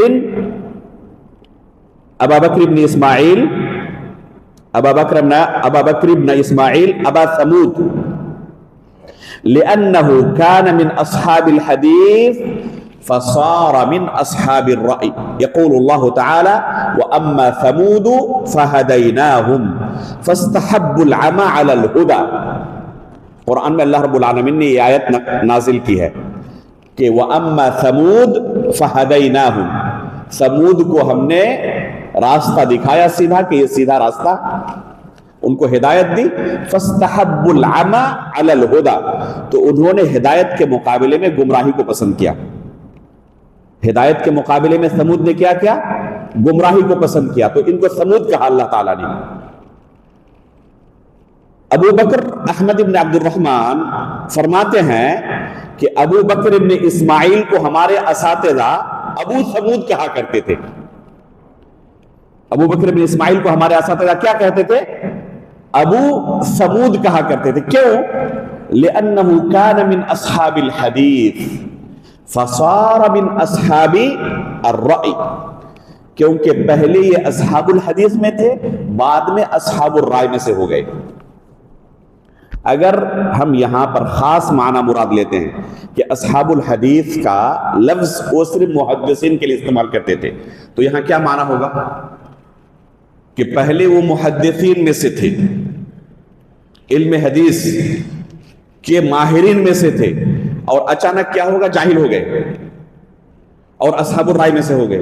یہ ہو سکتا کہ کوئی علامہ ہو آج اور آئندہ کل جاہل ہو جائے، ممکن ہے؟ یا علم اس کے پاس رہے گا، وہ علم رہے گا، وہ اچانک کوئی جاہل عالم سے نہیں ہو جاتا، اور نہ جاہل سے کوئی اچانک عالم ہو جاتا۔ آہستہ آہستہ کیا ہوتا ہے، ایک انسان تعلیم حاصل کرنے کے بعد عالم دین بنتا ہے، اور عالم دین بننے کے بعد کوئی کہے کہ ٹھیک ہے میرے پاس جو آج علم ہے میں اس کو بھلا دیتا ہوں، ممکن ہے؟ ممکن نہیں۔ تو کہتے ہیں کہ پہلے وہ اہل حدیث میں سے تھے، بعد میں اہل رائے میں سے ہو گئے، اس لیے ان کو ابو ثمود کہا کرتے تھے۔ ابو ثمود کیوں؟ کیونکہ ثمود کی صفت اللہ نے قرآن میں بیان کی، ان کو ہم نے ہدایت دکھائی، لیکن ہدایت پر گمراہی کو اس نے ترجیح دی۔ تو اس بندے نے بھی یہی کام کیا تھا، ہدایت کی راستے پر تھے، بعد میں گمراہی کو ترجیح دے دیا۔ تو اس کا نام ہم نے کیا رکھنا شروع کیا؟ ان کے مشائخ نے ابو ثمود کہنا شروع کیا۔ یہاں پر محدثین کے لیے یہ لفظ استعمال کیا ہو، یہ مراد لینا ممکن ہی نہیں ہے۔ یہاں مراد کیا ہے کہ پہلے وہ ہدایت کے راستے پر تھے، صحابہ اکرام کے طریقے پر چلنے والے تھے، لیکن بعد میں انہوں نے یہ راستہ چھوڑ دیا اور گمراہی کا راستہ اختیار کر لیا۔ اس لیے اسے کیا کہنے لگے؟ ابو ثمود کہنے لگے۔ تو اس طرح کے بے شمار نصوص ہیں جو سلف کے یہاں آپ کو مل جائیں گے۔ وہ لفظ اہل حدیث کا استعمال کس معنی میں کرتے ہیں؟ عام معنی میں، یعنی ہر وہ شخص جو صحابہ اکرام کے منہج پر چلنے والا ہو، چاہے وہ پڑھا لکھا ہو چاہے پڑھا لکھا نہ ہو، چاہے اس کا تعلق علم حدیث سے ہو چاہے کسی دوسرے علم سے ہو، علل اطلاق سب کے لیے اہل حدیث کا لفظ وہ استعمال کرتے تھے۔ اور دوسرا ایک معنی ہے خاص معنی، یعنی اہل حدیث سے مراد محدثین لیتے تھے، اور اس معنی میں بھی یہ لفظ بکثرت موجود ہے۔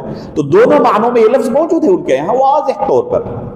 تو اہل حدیث کا لفظ بھی پتہ چلا کہ قدیم زمانے سے استعمال ہو رہا ہے، یہ آج کے زمانے کی پیداوار نہیں ہے، جیسے کہ لوگ ہم پر الزام لگاتے ہیں اور کہتے ہیں کہ یہ اہل حدیث انگریزوں کی دین ہے، انگریزوں کے بعد سے یہ لفظ دنیا میں وجود میں آیا۔ یہ بہت بڑا بہتان ہے۔ ہمارے یہ احباب سلف کی کتابوں سے واقف نہیں، اس لیے الزام لگاتے ہیں۔ ان کے یہاں بالکل واضح انداز میں یہ لفظ صحابہ اکرام کے منہج پر چلنے والوں کے لیے استعمال ہوا ہے۔ اسی طریقے سے دوسرے الفاظ بھی سلف کا لفظ السلف الصالح مراد ہے، موجود ہے سلف کے یہاں۔ اسی طرح السنہ کا لفظ بکثرت موجود ہے، اہل الاثر کا لفظ بکثرت موجود ہے۔ تو بے شمار ایسے القاب ہیں جو ہمیں سلف کے یہاں مل جاتے ہیں۔ ایک اہل السنہ والجماعہ کا لفظ، ایک السلف الصالح کا لفظ، اسی طرح اہل الحدیث کا لفظ، اہل الاثر، الفرقۃ الناجیہ، الطائفۃ المنصورہ۔ یہ سب کے سب کتنے ہو گئے؟ 5-6 ہو گئے۔ الفاظ الگ الگ ہیں لیکن مفہوم سب کا ایک ہے۔ کیا مفہوم ہے ان تمام القاب کا؟ صحابہ کرام کو اللہ کے رسول نے جس دین پر چھوڑا تھا، اس دین کی یہ اتباع کرنے والے ہیں۔ تو چاہے آپ ان کو طائفہ منصورہ کہیں، چاہے فرقہ ناجیہ کہیں، چاہے اہل السنت والجماعہ کہیں، چاہے اہل الحدیث کہیں، چاہے اہل الاثر کہیں، سب کا ایک ہی، چاہے السلف الصالح کہیں، سب کا ایک ہی معنی ہے۔ سلف کا معنی ہوتا ہے گزرے ہوئے لوگ۔ اس لفظ کا اطلاق کن پر کیا جائے گا؟ جو منہج سلف کہا جاتا ہے نا، کہ سلف کے منہج پر فلاں قائم ہے اور فلاں قائم نہیں ہے، تو سلف کا جو لفظ استعمال کیا جاتا ہے اس سے مراد کیا ہے؟ گزرے ہوئے لوگ، اس کا لغوی معنی ہوتا ہے۔ اور اس سے سب سے پہلے اس لفظ کے اندر کون داخل ہوتا ہے؟ صحابہ اکرام داخل ہوتے ہیں، اور صحابہ اکرام کے نقش قدم پر چلنے والے تابعین اور تبع تابعین بھی، کیونکہ اللہ کے رسول صلی اللہ علیہ وسلم نے کیا کہا؟ خیر الناس قرنی ثم الذین یلونہم ثم الذین یلونہم۔ اس حدیث کی روشنی میں 3 طبقات صحابہ اکرام تابعین اور تبع تابعین، اور بعض روایتوں میں ثم الذین یلونہم کا اور ایک مرتبہ اضافہ ہے، تو اس کے بعد کا جو جنریشن ہے، طبقہ ہے، وہ بھی شامل ہو جائے گا۔ 3 یا 4 شروع کے جو طبقات ہیں، تو اس سے مراد ہے منہج سلف۔ اور عموماً اگر تاریخ کے ساتھ اسے متعین کیا جائے تو علماء نے 3 صدی ہجری تک کہا، 300 ہجری تک جو اس دنیا کے علماء موجود تھے دنیا کے اندر، یہ سب کے سب سلف صالح میں سب سے پہلے داخل ہوتے ہیں۔ منہج سلف سے اصل مراد یہی ہے، اور ان کے بعد آنے والے یہ بھی شامل ہے عمومی معنی میں۔ خاص معنی منہج سلف کا یا سلف صالح کا شروع کی 3 صدیوں میں رہنے والے علماء اکرام، جو صحابہ اکرام کے نقش قدم پر چلنے والے تھے، یہ مراد ہے سلف صالح سے۔ یہ خاص معنی ہے، اور ایک عام معنی اس کا کیا ہے؟ اس کا عام معنی ہے کہ قیامت تک جو بھی صحابہ اکرام کے نقش قدم پر چلیں گے وہ سب کے سب سلف صالح ہیں، جو گزر چکے اس دنیا سے۔ اس حساب سے شیخ محمد ناصر الدین البانی رحمہ اللہ بھی سلف صالح میں شمار ہوں گے، شیخ ابن باز رحمہ اللہ، شیخ ابن عثیمین رحمہ اللہ، یہ سب کے سب سلف صالح میں شمار ہوں گے عمومی معنی میں۔ اور اس کی دلیل جو حدیث آپ کے سامنے پڑھی گئی، لا تزال طائفۃ من امتی ظاہرین علی الحق، اللہ کے رسول نے اسے فرقہ ناجیہ قرار دیا ہے، اور اسے کسی خاص زمانے کے ساتھ مقید نہیں کیا ہے، بلکہ قیامت تک جو بھی حق پر قائم ہوں گے اللہ کے رسول نے انہیں فرقہ ناجیہ کہا اس حدیث کے اندر۔ تو سلف صالح کا ایک عمومی معنی کیا ہے؟ قیامت تک جو بھی صحابہ اکرام کے نقش قدم پر چلنے والے ہوں اور اس دنیا سے رخصت ہو چکے ہیں، وہ ہمارے لیے سلف ہیں، وہ ہمارے لیے گزرے ہوئے علماء میں سے شمار ہوتے ہیں، اگر وہ اصل دین پر قائم تھے تو یہ ہے سلف صالح کا معنی و مفہوم، یہ ہے اہل السنہ کا معنی و مفہوم، یہ ہے اہل حدیث کا معنی و مفہوم۔ تو یہ سب کے سب الفاظ گرچہ الگ الگ ہوں، معنی میں ایک ہی معنی ادا کرتے ہیں، ایک ہی مفہوم سب کے سب ادا کرتے ہیں۔ اس کے بعد شیخ الاسلام ابن تیمیہ رحمہ اللہ کیا فرماتے ہیں؟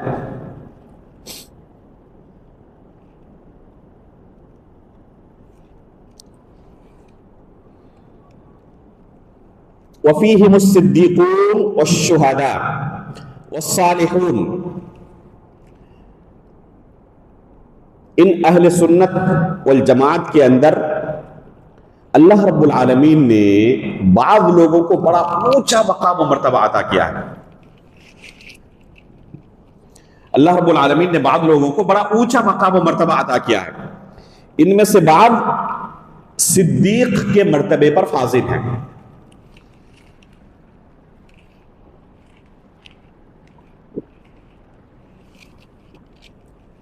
ان میں سے بعض صدیقین ہیں، بعض شہداء ہیں، وَمِنْهُمْ أَعْلَامُ الْهُدَى، اور ان میں سے بعض ہدایت کے مینار کہہ سکتے ہیں، وَمَصَابِيحُ الدُّجَى، اور تاریکی کے اندر لالٹین اور چراغ کی حیثیت رکھنے والے ہیں، اولو المناقب المأثورہ والفضائل المذکورہ، انتہائی اعلیٰ فضائل اور مناقب کے حامل ہے یہ۔ تو اللہ رب العالمین نے اس امت کے اندر، اہل سنت والجماعت کے اندر بڑے بڑے مناصب اور مقام و مرتبہ والے علماء اکرام پیدا کیے ہیں، جیسے کہ صحابہ اکرام کی جماعت کے بعد تابعین کی جماعت ہے، تابعین کی جماعت کے بعد آنے والے کبار علماء اس امت کے اندر، امام شعبہ بن حجاج رحمہ اللہ، سفیان ثوری رحمہ اللہ، عبداللہ بن مبارک رحمہ اللہ، امام مالک بن انس رحمہ اللہ، امام سفیان بن عیینہ، عبد الرحمن بن مہدی، وکی بن الجراح الرواسی الکوفی، اسی طرح امام شافعی رحمہ اللہ، امام احمد بن حنبل رحمہ اللہ، امام علی بن مدینی، امام ابو بکر بن ابی شیبہ رحمہ اللہ، اسحاق بن راہویہ رحمہ اللہ، امام بخاری رحمہ اللہ، امام مسلم رحمہ اللہ، امام دارمی رحمہ اللہ، ان کے بعد امام ابو داؤد رحمہ اللہ، ترمذی رحمہ اللہ، امام نسائی رحمہ اللہ، امام ابن ماجہ رحمہ اللہ، امام ابو حاتم الرازی، ابو زرعہ الرازی، ابن ابی حاتم، ابن احمد، امام ابن خزیمہ رحمہ اللہ، یہ سب کے سب جو گزرے ہیں، ان تمام علماء کا ہم نے مختصر سے ایک آپ کے سامنے ایک جدول رکھا، ایک مختصر سی لسٹ آپ کے سامنے پیش کی. ان کو شمار کیا جائے تو ایک لمبی فہرست بنے گی، اور ان تمام علماء اکرام کی سیرت پڑھنی ہو، سب سے بہترین کتاب، سب سے افضل کتاب حافظ ذہبی رحمہ اللہ کی دو کتابیں. ایک ہے سیر و اعلام النبلاء، انتہائی اہم کتاب ان اسلاف کی سیرت پڑھنے کے لیے، اور انہی کی ایک دوسری کتاب ہے جو طبقات پر انہوں نے لکھی ہے، یہ بھی انتہائی اہم کتاب ہے. ان دو کتابوں کو اگر کوئی شخص پڑھ لے تو ان تمام سلف صالحین کی سیرت اس کے سامنے بالکل واضح ہو جائے گی. صحابہ اکرام سے لے کر انہوں نے اپنے زمانے تک کے علماء اکرام کا تذکرہ کیا اس کتاب کے اندر، تفصیل کے ساتھ تذکرہ کیا. خصوصاً سیر و اعلام النبلاء جو کتاب ہے، یہ کتاب بڑی تفصیل مفصل کتاب ہے. یہ تفصیل سے اس کتاب میں انہوں نے ان تمام علماء اکرام کی سیرت کو بیان کیا. 25 جلدوں کے اندر یہ کتاب چھپی ہوئی ہے. بعض لوگوں کو ہو سکتا ہے کہ بہت زیادہ لگے. ہمارے ایک استاد ہیں مدینہ یونیورسٹی کے، جو ایم فل کے رسالے میں اور پی ایچ ڈی کے رسالے میں میرے سپروائزر تھے، میرے مشرف تھے. وہ کہا کرتے تھے کہ صرف فارغ جو اوقات ہوتے ہیں، جن اوقات میں انسان پڑھتا لکھتا نہیں ہے، تو ان اوقات میں جب پڑھتے پڑھتے تھک جاتا ہوں تو جیسے لوگ تفریح تباہ کے لیے، تھوڑا اپنے آپ کو نشید کرنے کے لیے کچھ ادھر ادھر سنتے ہیں نا، نشید وغیرہ سنتے ہیں اور کچھ ہی کرتے ہیں، تو کہتے ہیں تب اس کتاب کو میں اٹھا لیتا تھا اپنے اندر نشاط پیدا کرنے کے لیے. اب تھک چکا ہوں. تو اس طرح فارغ اوقات میں پڑھتے پڑھتے کتنی مرتبہ میں نے اس کتاب کو ختم کر دیا ہے مجھے تعداد بھی یاد نہیں ہے. 25 جلدیں. اور انساب کو اسی طرح بیان کرتے تھے استاد محترم، ایسا محسوس ہوتا کہ ان کے گھر کے افراد ہیں. یہ ایسا محسوس ہوتا تھا کہ ان کے گھر کے افراد ہیں، فلاں ابن فلاں ابن فلاں ابن فلاں، 10-12 پیڑھیوں تک پورا نسب ان کو یاد تھا. ایک مرتبہ دوران درس ایک واقعہ ہوا ہمارے ساتھ. ایک ہمارے ساتھی نے امام احمد ابن حنبل رحمہ اللہ کا نسب لکھ کر لایا، باضابطہ کتاب سے نقل کر کے لایا ہے، اپنی طرف سے پوری کوشش کی ہے صحیح سے نقل کرنے کی. پڑھنا شروع کیا، کافی جانے کے بعد ایک نسب کے بارے میں استاد محترم نے اعتراض کیا کہ یہ صحیح نہیں ہے. اور صحیح نہ ہونے کی وجہ یہ ہے کہ فلاں شخص نے فلاں سے شادی کی تھی فلاں قبیلے میں جا کر، ان کے اتنے بیٹے ہوئے، اور ایک بیٹا وہاں گیا، دوسرا وہاں، تیسرا یہاں، ان کے اتنے بچے ہوئے، اور پھر ان کی شادی اس خاندان میں ہوئی. اس طریقے سے پورا نسب جو بیان کرنے لگے، لگ رہا ہے کہ ان کے گھر کے لوگ ہیں سب. کہہ رہے ہیں کہ یہ پورا نسب ہے، یہ نام کہیں نظر نہیں آ رہا جو تم نے ذکر کیا ہے، اس لیے صحیح نہیں ہو سکتا. طالب نے کہا کہ شیخ میں نے کتاب سے نقل کیا، ایک دم بالکل اسی طرح تھا. کہا کہ لاؤ کتابیں کہاں ہیں؟ ہم لائبریری میں ہی پڑھ رہے تھے. فوراً جتنی کتابوں سے نقل کیا تھا پورا اٹھا کے لایا، ایک طرف سے ملانا شروع کیا تو طالب نے جو بات لکھی تھی بالکل وہی ان تمام کتابوں میں موجود تھا. یعنی طالب نے غلط نوٹ نہیں کیا تھا، نقل نہیں کیا تھا. شیخ کہنے لگے کہ یہ کیسے ممکن ہو سکتا ہے، پورا نسب سامنے ہے، کہیں پر کوئی سمجھ میں نہیں آ رہا ہے کہ یہ نسب صحیح ہو. بہرحال مزید تحقیق کرو، کچھ نہ کچھ تو گڑبڑ ہے کہیں پر. اگلے دن طالب آیا اور کہا کہ استاد محترم آپ جو کہہ رہے تھے وہی صحیح تھا، جتنی کتابوں سے نقل کیا تھا سب سے غلطی ہوئی ہے. اور جا کر میں نے اس کو تحقیق کیا تو پایا کہ آپ کا ہی قول صحیح ہے اور یہ نسب یہاں پر غلط ہے، اور اس کی دلیلیں یہ ہیں. تو ہم نے پوچھا کہ شیخ آپ نے کیسے اس کو ضبط کیا؟ ناموں کو ضبط کرنا، یہ ایک سند ہم ضبط نہیں کر پاتے. تو شیخ کہنے لگے تم نے سیر و اعلام النبلاء کتنی بار پڑھی ہے؟ کہ ایک بار بھی پڑھنا بڑا مشکل ہے، 25 جلدوں میں ہے. تو شیخ نے کہا کہ کتنی بار میں ختم کر چکا ہوں مجھے تعداد بھی یاد نہیں ہے. تو علم ایسے ہی نہیں آتا. جو علماء اکرام اس مرتبے پر پہنچتے ہیں اس کے پیچھے کتنی محنت کی ہوئی ہے، ان کی سیرت پڑھیں تب پتہ چلے گا. علم ایسے ہی ان کے پاس نہیں آیا ہے. استاد محترم شیخ سلیمان الرحیلی حفظہ اللہ پوری دنیا جانتی ہے، ایسے ہی اس مقام پر نہیں پہنچے ہیں. امام ابن قدامہ رحمہ اللہ کی المغنی جو طلبہ پوری زندگی میں ایک مرتبہ پڑھ لیں تو شاید بہت بڑا کارنامہ سمجھیں.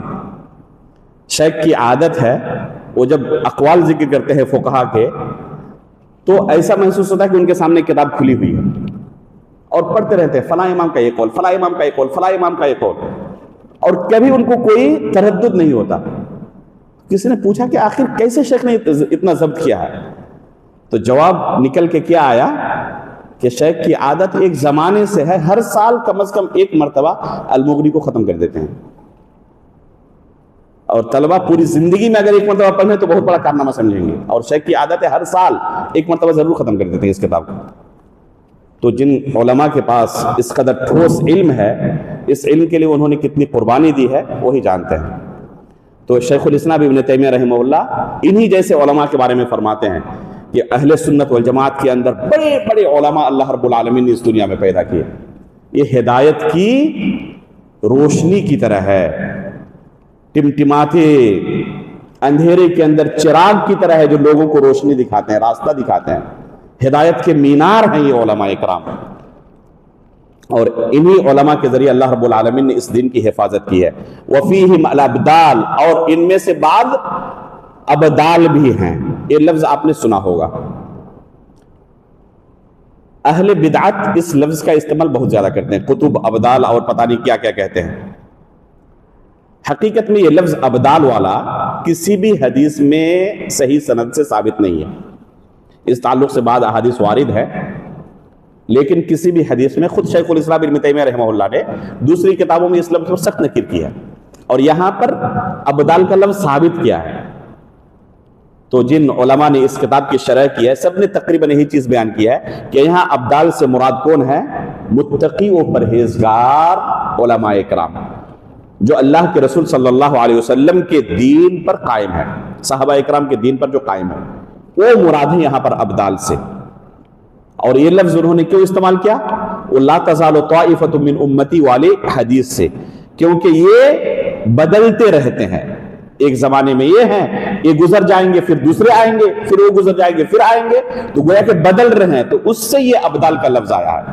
اہل بدعت کے یہاں جو تصور ہے کتب و ابدال کا، جن کے بارے میں وہ کیا عقیدہ رکھتے ہیں کہ دنیا کو یہی چلاتے ہیں، کنٹرول یہی کرتے ہیں، غوث پاک کرتے ہیں، کتب کرتے ہیں، ابدال کرتے ہیں، اور کیا کیا، اس لیے ان سے ہی یہ کیا کرتے ہیں، ہر چیزیں مانگتے ہیں. یہ شرک ہے، جائز نہیں ہے کہ اللہ رب العالمین کا مقام کسی دوسرے کو دیا جائے.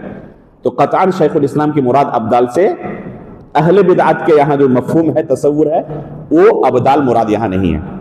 وفیہم ائمۃ الدین الذین اجمع المسلمون علی ہدایتہم، ان میں سے بعض ائمہ دین ہیں جن کے بارے میں تمام کے تمام مسلمان متفق ہیں کہ یہ ہدایت کے راستے پر تھے. وہم الطائفۃ المنصورہ، اور یہی طائفہ منصورہ بھی ہے. الذین قال فیہم النبی صلی اللہ علیہ وسلم لا تزال طائفۃ من امتی ظاہرین علی الحق لا يضرهم من خالفهم ولا من خذلهم حتى تقوم الساعة. یہ حدیث آپ کے سامنے اس سے پہلے بیان کی گئی. تو اس حدیث کے اندر جس جماعت کے بارے میں اللہ کے رسول نے بیان کیا وہ طائفہ منصورہ ہے. اور پھر یہ آخری بات کہنے کے بعد اللہ رب العالمین سے دعا کرتے ہیں فنسأل اللہ العظیم ان یجعلنا منہم. ہم اللہ رب العالمین سے سوال کرتے ہیں کہ اللہ تعالی ہمیں بھی ان میں سے بنائے، ہمارا بھی شمار اللہ رب العالمین اس طائفہ منصورہ کے ساتھ کرے. دیکھیں اپنے بارے میں کوئی تزکیہ نہیں کرتے کہ ہم بھی ان میں سے ہیں، بلکہ اللہ تعالیٰ سے دعا کرتے ہیں کہ اللہ جن کا وصف ہم نے ابھی بیان کیا تو ہمیں بھی ان میں شامل فرما. یہ انتہائی تواضع کی دلیل ہے. ہم سب بھی اللہ رب العالمین سے دعا کرتے ہیں کہ اللہ رب العالمین ہمیں اس طائفہ منصورہ کے اندر شامل کرے. وَأَلَّا يَزِيغَ قُلُوبَنَا بَعْدَ إِذْ هَدَانَا، اور ہدایت دینے کے بعد اللہ رب العالمین ہمارے دل کے اندر کوئی گمراہی نہ ڈالے اور ہمیں ہدایت سے پھیر نہ دے. وَيَهَبَ لَنَا مِن لَّدُنْهُ رَحْمَةً إِنَّهُ هُوَ الْوَهَّابُ، اور اللہ رب العالمین اپنی طرف سے ہمارے لیے رحمت عطا کرے. اللہ رب العالمین ہی بس عطا کرنے والا ہے، اس کے علاوہ کوئی دوسرا دینے والا نہیں ہے. والحمد للہ رب العالمین وصلاته وصلواته وسلامه على سیدنا محمد وآلہ وعلى سائر المرسلین والنبیین وآل کل وسائر الصالحین. اللہ کے فضل و کرم سے اس طریقے سے اس کتاب کی شرح سے ہم فارغ ہوئے۔ اللہ رب العالمین سے دعا کرتے ہیں کہ اللہ رب العالمین ان تمام دروس کو جو اس مسجد میں پیش کیے گئے اپنی رضا کے لیے قبول فرما لے۔ اللہ رب العالمین ہمارے اندر جو کمی رہ گئی تھی ان چیزوں پر درگزر فرمائے، اور اگر کوئی اچھی بات ہم نے کی ہے تو اللہ رب العالمین بس اپنی رضا کے لیے اسے قبول فرما لے۔ ہم سے اگر نیتوں کے اندر کہیں پر خلوص میں کمی رہ گئی ہو تو اللہ رب العالمین اسے درگزر فرمائے، اور اللہ رب العالمین اسے ہمارے میزان حسنات میں شمار فرمائے۔ جن لوگوں نے بھی اس میں شرکت کی یا کسی بھی طریقے سے ادنا سا ادنا بھی کوئی تعاون پیش کیا، اللہ رب العالمین اسے میزان حسنات میں شمار فرمائے۔ قیامت کے دن جب اللہ رب العالمین سے ہماری ملاقات ہو تو ان دروس کی وجہ سے ہمیں خوشی محسوس ہو، ندامت کا سامنا نہ ہو۔ اللہ رب العالمین ہمارے اندر اخلاص پیدا فرمائے، اس دین کو سیکھنا اور اس ہدایت کو قبول کرنا اللہ رب العالمین ہمارے لیے آسان کر دے۔ آمین تقبل یا رب العالمین۔ آخر میں ایک سوال کے ذریعے جو بعض بھائیوں کی طرف سے اس مسجد میں آیا ہوا ہے اس کے جواب سے اس درس کا ہم خاتمہ کرنا چاہیں گے۔ وہ سوال ہے بعض بھائیوں کی طرف سے کہ اگر قرآن کریم کے نسخے پرانے ہو جائے، پھٹ جائے، تو ایسے نسخوں کا کیا کرنا چاہیے، یا قرآن کریم کی وہ تفاسیر جو صحیح منہج کے مطابق نہیں ہے، سلف صالحین جو جس عقیدے پر قائم تھے اس عقیدے کے مطابق یہ تفاسیر نہیں ہے، اس کے اندر کافی بدعتیں داخل کر دی گئی ہیں۔ جن اہل بدعت کے مناہج کے بارے میں ہم نے تفصیل کے ساتھ اس کتاب کے اندر پڑھا، تو ان تفاسیر کے اندر ہمیں وہ منہج نہیں ملتا۔ اللہ رب العالمین کی صفات کے اندر تعویلات موجود ہیں، انکار ہے بعض جگہوں پر، جیسے کہ جہمیہ کا عقیدہ تھا، اشاعرہ اور ماتریدیہ کے عقیدے پر تفاسیر موجود ہیں، تو ان میں قرآن کی آیتیں لکھی رہتی ہیں اوپر، اور نیچے پھر اس آیت کے غلط مفاہیم لکھے رہتے ہیں۔ اگر لوگ پڑھیں گے ان کو پتہ نہیں چلے گا، اور انہی غلط عقائد کو صحیح مان کر وہ اسے دین کے طور پر قبول کر لیں گے اور ان کا دین بگڑ جائے گا۔ تو لہذا ایسی کتابوں سے پرہیز ضروری ہے۔ اب ایسی کتابوں کا کیا کیا جائے؟ ایسی کتابوں کا کیا کیا جائے جب ان کتابوں کو ہم پڑھ نہیں سکتے، ان سے استفادہ نہیں کر سکتے؟ حالانکہ ان کتابوں کے استفادے کے تعلق سے اصول و ضوابط ہیں۔ جو پختہ علم رکھنے والے علماء ہیں اور اہل بدعت پر رد کرنا چاہتے ہیں، ان کتابوں کے اندر کیا گمراہیاں موجود ہیں لوگوں کو دکھانا چاہتے ہیں، ان لوگوں کے لیے ان دو شرطوں کے ساتھ اس طرح کی کتابوں کا پڑھنا جائز ہے۔ دو شرطیں ہیں: پڑھنے والا دینی علم کا پختہ اور ماہر ہو، اور دوسری شرط کیا ہے؟ استفادے کے غرض سے نہیں پڑھ رہا، بلکہ ان کتابوں کے اندر جو غلط چیزیں ہیں لوگوں پر واضح کرنے کے لیے پڑھ رہا۔ تو ان دو شرطوں کے ساتھ ان کتابوں سے پڑھنا جائز ہے۔ البتہ اگر یہ دو شرطیں نہ پائی جائیں تو پڑھنا جائز نہیں ہے۔ تو پھر کیا کیا جائے ان کتابوں کو؟ بعض لوگ کیا کرتے ہیں، کم علمی کی وجہ سے یا مسئلے کی جانکاری نہ رہنے کی وجہ سے ان کی نیت پر ہم کلام نہیں کرتے۔ ہو سکتا ہے کہ انتہائی حسن نیت سے انہوں نے یہ کام کیا ہو کہ لوگوں تک غلط دین نہ پہنچ جائے، اس وجہ سے کیا کرتے ہیں، ایسی کتابوں کی بے حرمتی کرتے ہیں، اور وہ بظاہر یہی لگتا ہے ان کے عمل کو دیکھ کر کہ وہ اس کے اندر جو باطل چیزیں ہیں ان باطل چیزوں سے نفرت کی بنا پر یہ کر رہے ہیں۔ تو اس نیت کو تو غلط نہیں کہا جا سکتا، البتہ یہ طرز تعامل صحیح نہیں ہے۔ کیا کرنا چاہیے؟ قرآن کے نسخے اگر پھٹ جائے، بوسیدہ ہو جائے، استفادہ ممکن نہ ہو، یا اس طرح کی کتابیں جن میں اللہ رب العالمین کا کلام لکھا ہوا ہے، وہ تو کلام صحیح ہے نا، وہ تو قرآن کی آیتیں صحیح ہیں اپنی جگہ پر، حدیث تو اپنی جگہ پر صحیح ہے، اس کا مفہوم غلط بیان کیا گیا ہے، تو ان کو کیا کیا جائے؟ ان کو پھینک دیا جائے؟ لوگ اس کو اپنے پیروں سے روندیں؟ نہیں، جائز نہیں ہے۔ اللہ رب العالمین کا کلام جہاں لکھا ہوا اس کی توہین جائز نہیں ہے۔ اس کا دو طریقہ ہے۔ ایک طریقہ تو یہ ہے کہ جس طرح کسی انسان کی وفات ہو جائے تو اس کے جسم کو احترام کے ساتھ دفن کر دیا جاتا ہے، اسی طریقے سے احترام کے ساتھ اسے دفن کر دیا جائے. جس طرح قبرستان ہم ایسی جگہ بناتے ہیں جہاں پر لوگ اپنے پیروں سے اسے نہ روندیں. ہم اسی لیے سڑک پر کسی کو دفن نہیں کرتے، دفن ایسی جگہ کرتے ہیں جہاں پر ان کے جسم کے ساتھ احترام باقی رہے، ایسی جگہ پر ہم قبرستان بناتے ہیں. اسی طرح قرآن کریم کے ان نسخوں کے ساتھ تعامل کیا جائے اور ان کو جا کر دفن کر دیا جائے تاکہ ان کی توہین نہ ہو. دوسرا طریقہ وہ ہے جو عثمان غنی رضی اللہ تعالیٰ عنہ نے اختیار کیا تھا، صحیح سند کے ساتھ موجود ہے، بلکہ صحیح بخاری کے اندر یہ قصہ موجود ہے. صحیح بخاری کے اندر حدیث جو آئی ہے اس میں ہے کہ عثمان غنی رضی اللہ تعالیٰ عنہ نے حفصہ رضی اللہ تعالیٰ عنہ کے پاس، جو ام المؤمنین ہیں، ان کے پاس بھیجا اور کہا کہ آپ کے پاس جو قرآن کریم کا نسخہ ہے، ابو بکر صدیق رضی اللہ تعالیٰ عنہ کے زمانے میں جو قرآن کریم کا نسخہ تیار کیا گیا تھا، ان کی وفات کے بعد عمر فاروق رضی اللہ تعالیٰ عنہ کے پاس آیا یہ نسخہ، اور ان کی وفات کے بعد ان کی لخت جگر ام المؤمنین حفصہ رضی اللہ تعالیٰ عنہ کے پاس یہ نسخہ موجود تھا. عثمان غنی رضی اللہ تعالیٰ عنہ نے حفصہ رضی اللہ تعالیٰ عنہ کے پاس بھیجا اور حکم دیا کہ اس نسخے سے اس کے مزید نسخے تیار کیے جائیں. اس زمانے میں آج کی طرح پرنٹر اور یہ پریس وغیرہ نہیں تھے. کیا کیا جاتا تھا؟ ایک نسخے سے دوسرے نسخے تیار کیے جاتے تھے، کاپی کیا جاتا تھا. تو نسخ کرنے کا، کاپی کرنے کا حکم دیا، اور پھر کاپی کرنے کے بعد وہ نسخہ حفصہ رضی اللہ تعالی عنہ کے پاس واپس دوبارہ بھیج دیا. اور زید بن ثابت، عبداللہ بن زبیر، سعید بن عاص، عبد الرحمن بن حارث بن ہشام، یہ ٹیم تھی جن کو حکم دیا کہ وہ مزید نسخے تیار کریں. اور آخر میں یہ جب نسخے تیار ہو گئے تو جہاں جہاں ان کی حکومت تھی الگ الگ علاقوں میں یہ نسخے بھیجے گئے کہ یہی معتبر نسخہ قرآن کا اب ہوگا، اسی سے لوگ پڑھیں.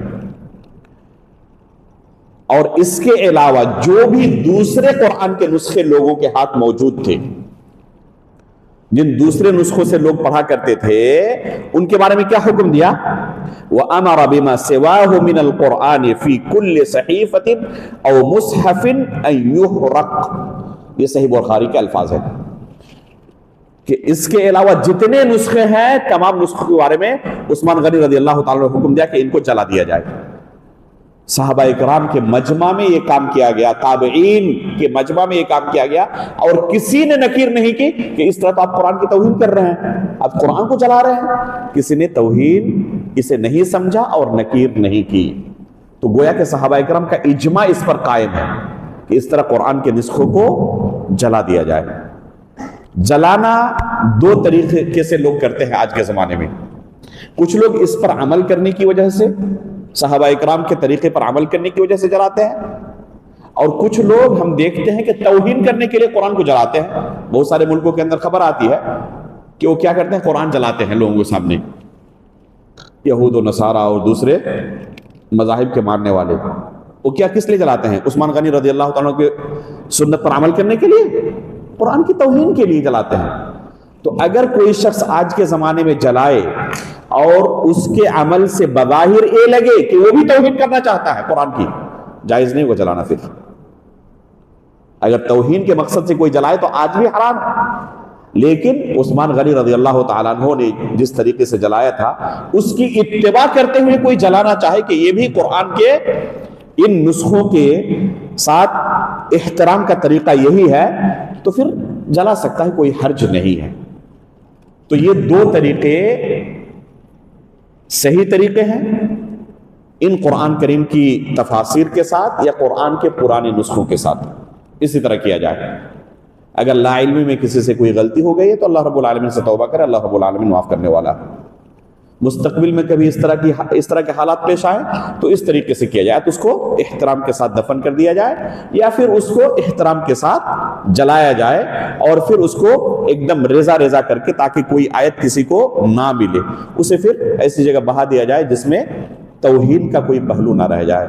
اس طریقے سے اگر کیا جائے تو انشاءاللہ امید ہے کہ یہ شریعت کے مطابق عمل ہوگا۔ اللہ رب العالمین سے ہم دعا کرتے ہیں کہ اللہ رب العالمین ہمیں صحیح دین کی سمجھ عطا فرمائے اور اسے قبول کرنے اور اس پر عمل کرنے کی توفیق عطا فرمائے۔ آمین تقبل رب العالمین وصلی اللہ علی نبینا محمد۔ سبحانک اللہم و بحمدک اشہد ان لا الہ الا انت استغفرک و اتوب الیک۔